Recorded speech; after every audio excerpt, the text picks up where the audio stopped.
ঢাকার দক্ষিণ সিটি কর্পোরেশনের প্রধান কার্যালয় নগর ভবনের সামনে টানা ৬ষ্ঠ দিনের মতো অবস্থান ও বিক্ষোভ কর্মসূচি অব্যাহত রেখেছে ইশরাক হোসেনের সমর্থকেরা। ইঞ্জিনিয়ার ইশরাক হোসেনকে দায়িত্ব দেওয়ার দাবিতে গত সপ্তাহের বুধবার থেকে নগর ভবন কেন্দ্র করে বিভিন্ন কর্মসূচি অব্যাহত রেখেছে তারা। গতকালও নগর ভবন ঘেরাও সহ বিক্ষোভ কর্মসূচি পালন করেছে। এর আগে শনিবার নগর ভবনের সব গেটে তালা ঝুলিয়ে দেওয়ায় কার্যত বন্ধ হয়ে গেছে নগর ভবনের কার্যক্রম। ইশরাক হোসেনকে মেয়র পদে না বসানোর প্রতিবাদে ঢাকাবাসী ব্যানারে বিক্ষোভে অংশ নেয়া তার সমর্থক ও অনুসারীরা এই পদক্ষেপ নিয়েছেন।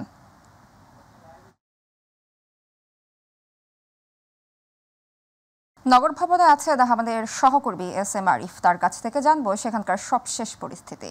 আরিফ, নগর ভবনের এই মুহূর্তে কি পরিস্থিতি দেখছেন জানাবেন আমাদের।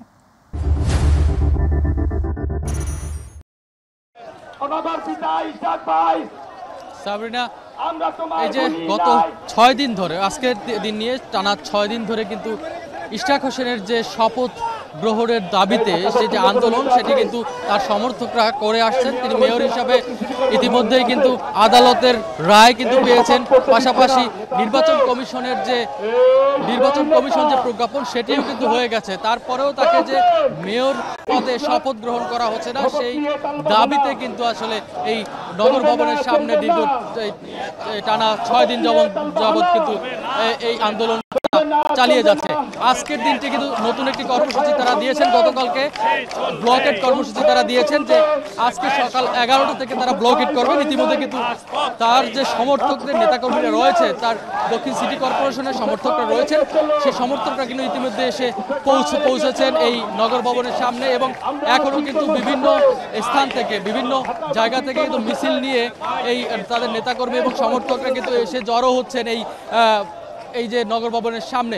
একটি বিষয় জানিয়ে রাখি, নগর ভবন কিন্তু গত 3 দিন ধরেই আসলে নগর ভবনের কোনো কার্যক্রম কিন্তু করতে দিচ্ছেন না এই যারা সমর্থকরা রয়েছেন, ইশরাক সমর্থকরা, তারা।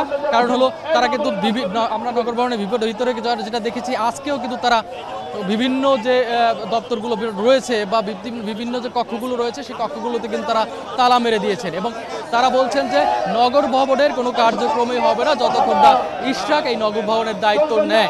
এটি কিন্তু তাদের দাবিটি কিন্তু আমরা যেটি বলেছি যে গত 6 দিন ধরে তারা জানিয়ে আসছেন, আজকেও ঠিক তার ব্যতিক্রম নয়। এবং আপনি দেখছেন বিভিন্ন স্লোগানে তারা কিন্তু এই দাবিটি জানিয়ে আসছেন। এবং পাশাপাশি তারা কিন্তু উপদেষ্টা আসিফ মাহমুদের কিন্তু তারা যে পদত্যাগ, সেটিও দাবি করছেন এবং বলছেন যে আসিফ মাহমুদ এই যে তারা তাদের যে দাবিটি, সেটি বলছে যে তারা ইচ্ছা করেই হয়তো ইশরাককে যে তার যে ন্যায্যতা, সেই দাবিটি পূরণ করা হচ্ছে না, সেটি কিন্তু তারা বারবার জানিয়ে আসছেন। এবং আজকে যে ব্লকেট কর্মসূচি বলা হচ্ছে, সেটি কিন্তু 11টা থেকে শুরু হওয়ার কথা এবং সেটি কিন্তু শুরুও হয়ে গেছে বলতে গেলে। এখন প্রায় 11টার কাছাকাছি হয়েছে। অন্যান্য যে সব জায়গা থেকে নেতাকর্মীরা আসতেছেন, তারা কিন্তু আসা শুরু করছেন, বিভিন্ন মিছিল নিয়ে কিন্তু তারা আসছেন এবং তারা কিন্তু তাদের ওই দাবিটি বারবার রেজ করছেন। আমরা দেখেছি কিন্তু এর আগে একদিন এই দাবিতে কিন্তু তারা সচিবালয় অভিমুখে কিন্তু পদযাত্রাও করেছিলেন, তবে সেটিকে কিন্তু আসলে পুলিশ বাধা দেয় এবং সেখানে পুলিশ বাধা দেয়, পরে কিন্তু সেই পদযাত্রা কিন্তু তারা করতে পারেনি। তবে তারা যেটি বলছেন যে এই যে দাবি, শপথ নেওয়ার যে দাবি, সেটি কিন্তু তারা চালিয়ে যাবেন। একজনের সাথে আমি কথা বলতে চাই। আজকে যে আপনারা ব্লকেট কর্মসূচি চালাচ্ছেন, এটা আসলে কতক্ষণ আপনারা চালাবেন এবং কতদিন থাকবে?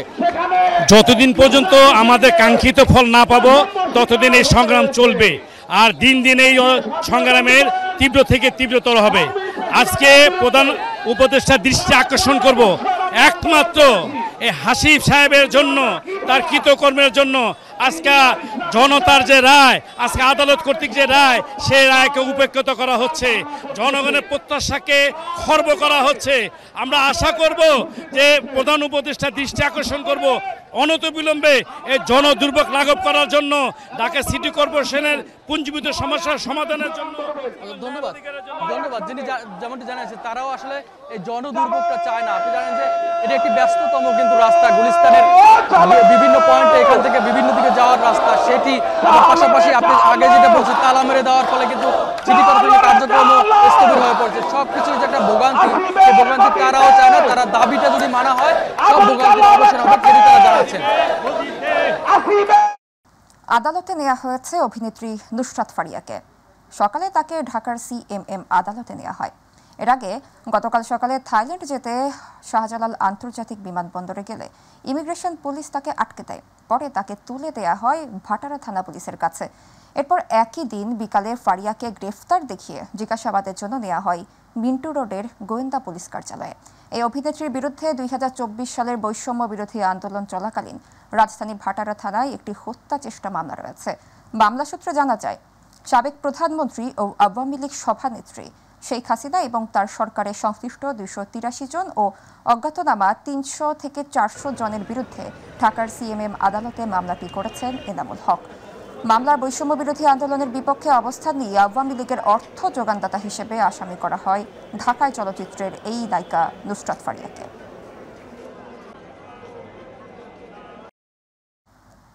দেশের উত্তরাঞ্চলে আগামী 3 দিন বেশি বৃষ্টিপাতের সম্ভাবনা রয়েছে বলে জানিয়েছে আবহাওয়া অধিদপ্তর। 22 ও 23 মে থেকে বৃষ্টি কমতে শুরু করলে তাপমাত্রা বাড়তে পারে।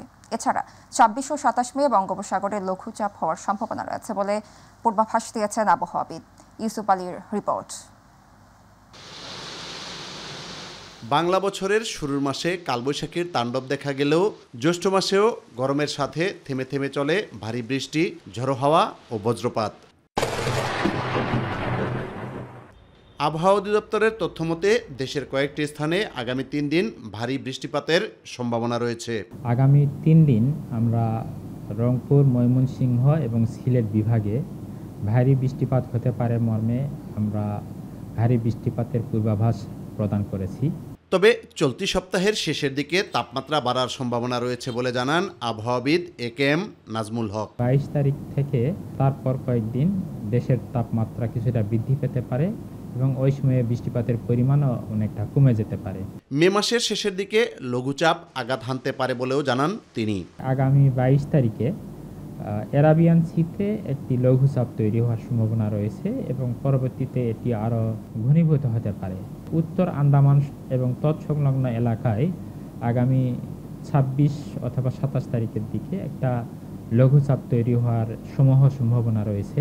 জুনের শুরু থেকে প্রায় সপ্তাহখানেক সময় ধরে বৃষ্টিপাতের সম্ভাবনা রয়েছে বলেও জানান এ আবহাওয়াবিদ। জুনের ফার্স্ট উইকে বৃষ্টিপাত থাকবে দেশে। চট্টগ্রাম, ঢাকার পূর্বাঞ্চল এবং সিলেট এইসব অঞ্চলে বৃষ্টি বেশি থাকতে পারে তুলনামূলক। অন্যদিকে খুলনা, বরিশাল এইসব অঞ্চলে কিছুটা কম থাকতে পারে। ইউসুফ আলী, মাই টিভি, ঢাকা। ঢাকা সহ দেশের 18 জেলার উপর দিয়ে সর্বোচ্চ 60 কিলোমিটার বেগে ঝড় ও বজ্রসহ বৃষ্টি হতে পারে বলে আশঙ্কা করছে আবহাওয়া অফিস। আজ দুপুর 1টা পর্যন্ত দেশের অভ্যন্তরীণ নদী বন্দরগুলোর জন্য দেয়া এক সতর্কবার্তায় এ কথা জানানো হয়েছে। পূর্বাভাসে বলা হয়, রংপুর, রাজশাহী, পাবনা, বগুড়া, টাঙ্গাইল, ময়মনসিংহ, ঢাকা, ফরিদপুর, কুষ্টিয়া, যশোর, খুলনা, বরিশাল, পটুয়াখালী, কুমিল্লা, নোয়াখালী, চট্টগ্রাম, কক্সবাজার এবং সিলেট জেলার উপর দিয়ে পশ্চিম অথবা উত্তর পশ্চিম দিক থেকে ঘন্টায় 45 থেকে 60 কিলোমিটার বেগে অস্থায়ীভাবে দমকা অথবা ঝড়ো হাওয়া বয়ে যেতে পারে। সেই সঙ্গে বৃষ্টি অথবা বজ্রসহ বৃষ্টি হতে পারে। তাই এসব এলাকার নদী বন্দরগুলোকে 1 নম্বর সতর্ক সংকেত দেখাতে বলা হয়েছে। এদিকে আবহাওয়া অফিসের অপর এক বিজ্ঞপ্তি অনুযায়ী আগামী কয়েকদিন দেশের সব বিভাগে অস্থায়ীভাবে দমকা হাওয়া সহ বিদ্যুৎ চমকানো বা বৃষ্টি অথবা বজ্রসহ বৃষ্টির পূর্বাভাস রয়েছে। এর মধ্যে কোথাও কোথাও মাঝারি থেকে ভারী বর্ষণ হতে পারে।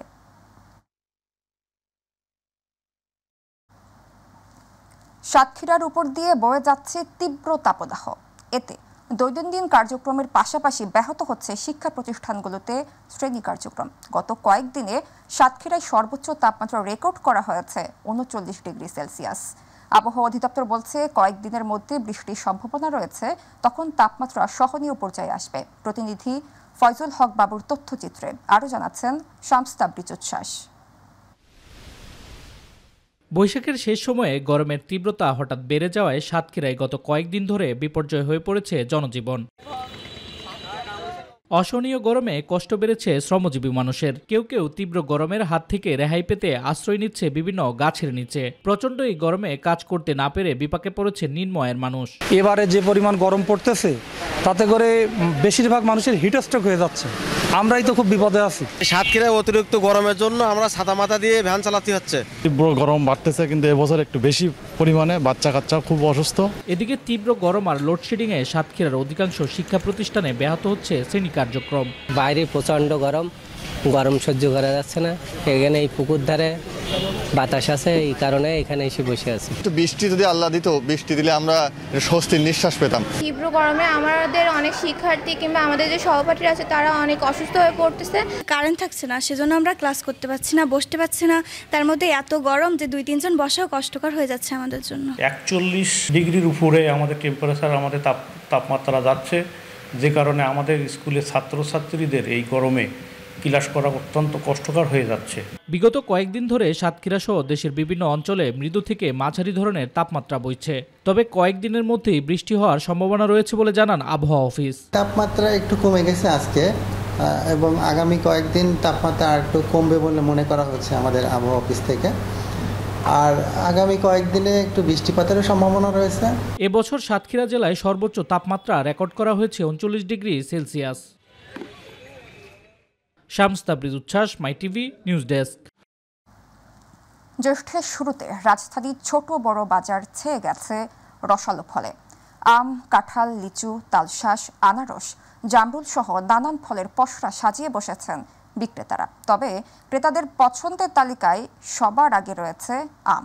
সাতক্ষীরার আম রাজধানীতে আসছে, শিগগিরই আসবে রাজশাহীর আমও। তবে ফরমালিন মুক্ত ও সঠিক জাতের আম পাওয়া নিয়ে শঙ্কায় রয়েছেন ক্রেতারা।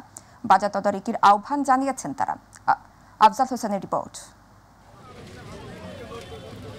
মধুমাস জ্যৈষ্ঠের শুরুতেই বাজার সয়লাভ হয়েছে রসালো ফলে, তবে ক্রেতাদের শীর্ষে আম ও লিচু। সাতক্ষীরার আম বাজারে পাওয়া যাচ্ছে, এদিকে রাজশাহীতেও প্রস্তুত হচ্ছে আম বাগানগুলো। আমের ফলন নিয়ে খুশি চাষিরা। হিমসাগর আমের দাম মোটামুটি ভালো যাচ্ছে, এখনো পর্যন্ত যা দেখা যাচ্ছে। এভাবে যদি বাজার যায় তাহলে চাষিরা লাভবান হবে আশা করা যাচ্ছে। সাতক্ষীরা শহরে আমের প্রচুর ছড়াছড়ি, হিমসাগর আম প্রচুর আমদানি। হিমসাগর আমের ডেটটা পিছাই দেওয়ার কারণে সাতক্ষীরার কৃষকেরা ক্ষতিগ্রস্ত। আর সামনে যে ন্যাংরা, আমরুপালি, বিভিন্ন জাতের আম আছে, আমরা ডেটটা পিছাই দিয়েছে। এগুলো দিলে আমরা একটু দাম পাবো আশা রাখি। যে সরকারি বেঁধে দেওয়া নিয়মের মধ্যে আমরা আম পাড়তেছি। আমাদের গাছের আম পরিপক্ক হয়েছে, ইনশাল্লাহ আমরা বাজার ভালো পাবো বলে আশা করছি। সেবাতাম ভাঙ্গা যাবে, এখন অব্দিনা 15 পরগা, গোপালভোগ ভাঙ্গা যাবে, হিমসাগর ভাঙ্গা যাবে, আর বৈশাখী আমগুলা ভাঙ্গা যাবে, আর লকনা, হুগলি এগুলা ভাঙ্গা যাবে না, এগুলা ভাঙলে ক্ষতি টক। রাজধানীর বড় বাজার ও সুপার শপগুলোর পাশাপাশি প্রায় প্রতিটি পাড়া মহল্লা ও ফুটপাথে ভ্যানে করেও মৌসুমী এসব ফল বিক্রি করছেন ছোট ব্যবসায়ীরা। জ্যৈষ্ঠের খরতাপে ক্লান্তি দূর করতে রসালো ফলের জুড়ি নেই, তাই শরীরের ক্লান্তি দূর করতে অনেকেই বেছে নেন বাজারের আম ও লিচু, কিন্তু ফরমালিন নিয়ে রয়েছে অনিশ্চয়তা। আম কিনতে এসে দেখা যায় যে তারা বলে হিমসাগর, কিন্তু আমের তো বিভিন্ন জাত আছে, কিন্তু আমরা বাসায় যেয়ে দেখি যে কাটলে টক লাগে বা পচে যায়। অনেক আমে ফরমালিন থাকে, যে কোনটা যে বিষমুক্ত বা কোনটা যে অরিজিনাল যে খাঁটি হিমসাগর, এইটা আমরা বুঝতে পারি না। এইটা আমরা বাজারে এসে আম কিনতে এসে দ্বিধাদ্বন্দ্বে থাকি। অনেক সময় দেখা যায় আম বাসায় নিলে পচে যায়, এইটা কোনটা ফরমালিন মুক্ত বা কোনটা ফরমালিন দিয়ে বাজারে স্যার, এইটা বাজার মনিটরিংদের আমি বলবো তারা যেন এটা ভালো করে তদারকি করে। আম লিচু সবচেয়ে বড় সমস্যাটা হলো যে ফরমালিন। এই সমস্যায় মানুষের, বুড়া মানুষের চামড়ার মতন আমের ছোকলা কুচকায় গেছে গা, অতএব আম একদম হয়ে গেছে গা, শুকায় গেছে, কিন্তু আম পচে না।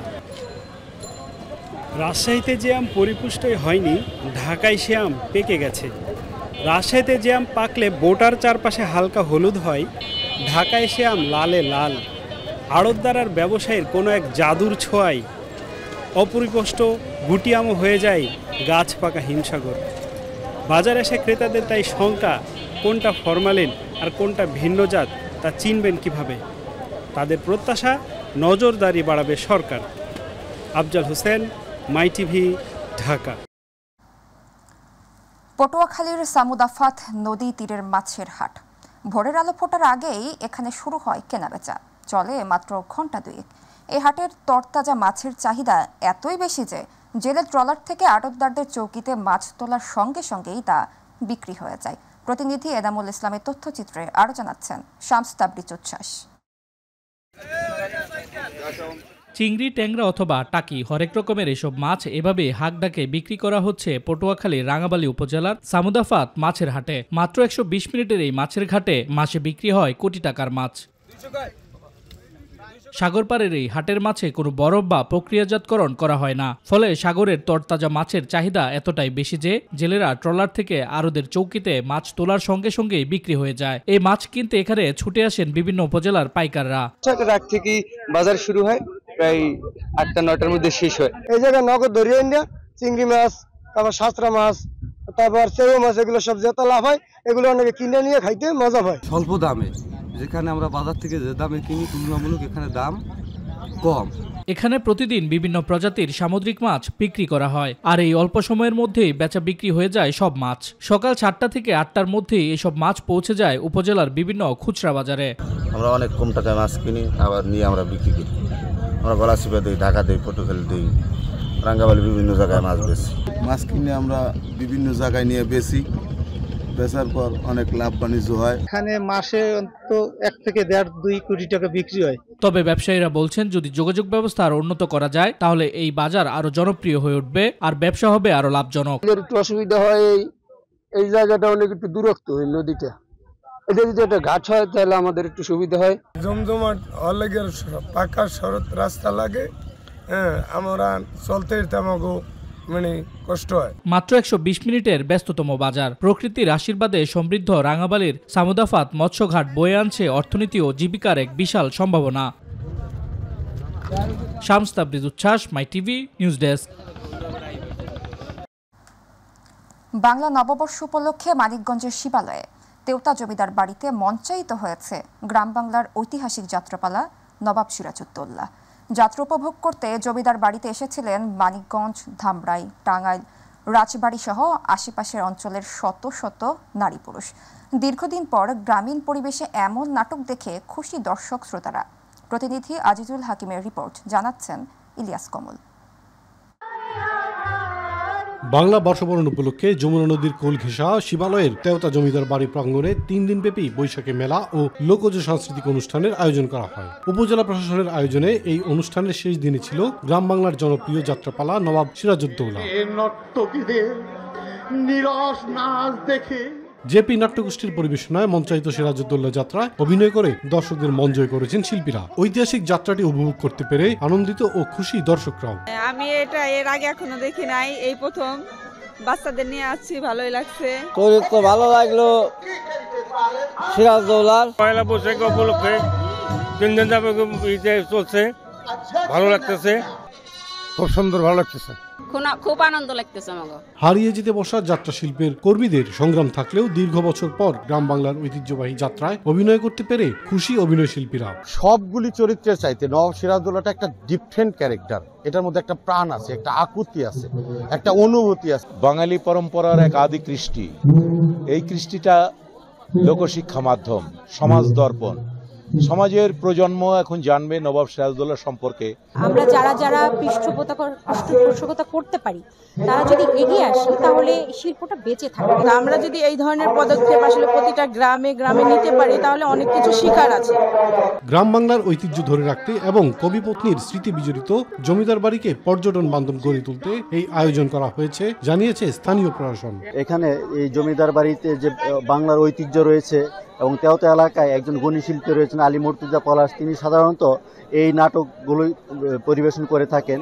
এই জন্য আমরা এই তেওতা জমিদার বাড়িকে পর্যটন বান্ধব করে গড়ে তোলার জন্য বৈশাখী মেলাতে বাংলায় লোকজ ঐতিহ্য ইতিহাসকে দেখানোর জন্য, মানুষকে জানানোর জন্য মূলত এটি আয়োজন করা হয়েছে। বেশি বেশি উপস্থাপনার মাধ্যমে ঐতিহ্যবাহী সংস্কৃতির হারিয়ে যাওয়া রক্ষা করা হবে, এমনটাই প্রত্যাশা স্থানীয়দের। ইলিয়াস কমল, মাই টিভি। তোমায় ছেড়ে, রাজ্য ছেড়ে আমি সেইখানে চলে যাব যেখান থেকে মানুষ আর কখনো ফিরে আসে না। এবারে গ্রাম বাংলার খবর।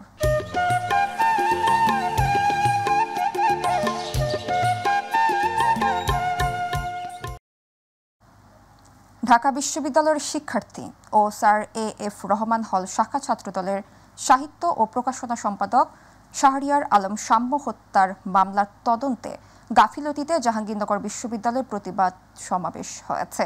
রবিবার বাংলাদেশ জাতীয়তাবাদী ছাত্রদল জাহাঙ্গীরনগর বিশ্ববিদ্যালয়ের ব্যানারে জাবির কেন্দ্রীয় শহীদ মিনারের সামনে এ কর্মসূচি পালন হয়।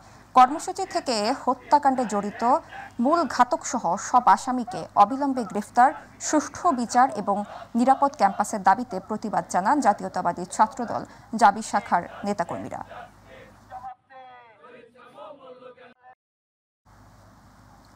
জামালপুর জেলার রেড ক্রিসেন্ট ইউনিটের সদ্য ঘোষিত কমিটির সাধারণ সম্পাদককে অবৈধভাবে অপসারণ করার প্রতিবাদে স্মারকলিপি প্রদান করা হয়েছে। রবিবার আজীবন সদস্য রেড ক্রিসেন্ট সোসাইটি জেলা ইউনিট ও জামালপুরবাসীর ব্যানারে বিক্ষোভ মিছিল ও স্মারকলিপি প্রদান কর্মসূচি আয়োজন করা হয়। এ সময় জেলা বিএনপির সাধারণ সম্পাদক শাহ মোহাম্মদ ওয়ারেস আলী মামুন, সাংগঠনিক সম্পাদক শফিকুল ইসলাম খান, সজীব সহ অন্যান্যরা বক্তব্য রাখেন। পরে রেড ক্রিসেন্ট সোসাইটির কমিটি গঠনে অনিয়ম, স্বজনপ্রীতি ও দুর্নীতির অভিযোগে জেলা প্রশাসক হাসিনা বেগমের কাছে স্মারকলিপি প্রদান করা হয়।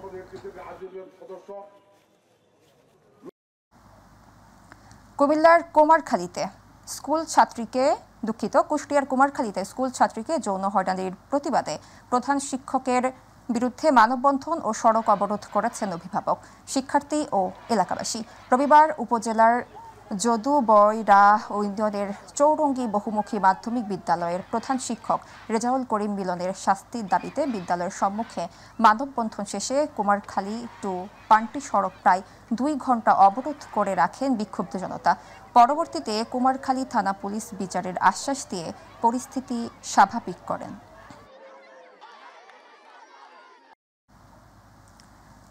জেনারেল এলিভেটর বরিশাল শাখার উদ্বোধন উপলক্ষে সুধী সমাবেশ হয়েছে। নগরী ক্লাব রোডের ইউরো কনভেনশন হলে এই সমাবেশ অনুষ্ঠিত হয়। জেনারেল এলিভেটর কর্পোরেশনের বাংলাদেশ আয়োজনে সুধী সমাবেশে জেনারেল এলিভেটর গ্রুপের চেয়ারম্যান এম রাকিব সরদারের সভাপতিত্বে প্রধান অতিথি ছিলেন অতিরিক্ত বিভাগীয় কমিশনার আহসান হাবিব। বিশেষ অতিথি ছিলেন কোম্পানির এমডি এম মাসুদ সরকার, ব্যবস্থাপক পরিচালক মাসুদ সরদার, বরিশাল প্রতিনিধি জুয়েল শাহিন সহ বিভিন্ন দপ্তরের কর্তৃপক্ষের কর্মকর্তারা উপস্থিত ছিলেন।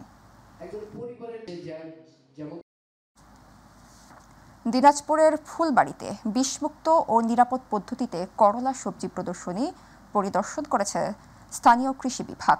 উপজেলার আলাদিপুর ইউনিয়নের ভীমলপুর গ্রামে কৃষক বোরহান ইমতিয়াজ 1 একর জমিতে বিষমুক্ত ও নিরাপদ পদ্ধতিতে করলা সবজি চাষ করেন। বিষমুক্ত ও নিরাপদ করলা চাষ প্রদর্শনী পরিদর্শন করেন উপজেলা ভারপ্রাপ্ত কৃষি অফিসার শাহানুর রহমান।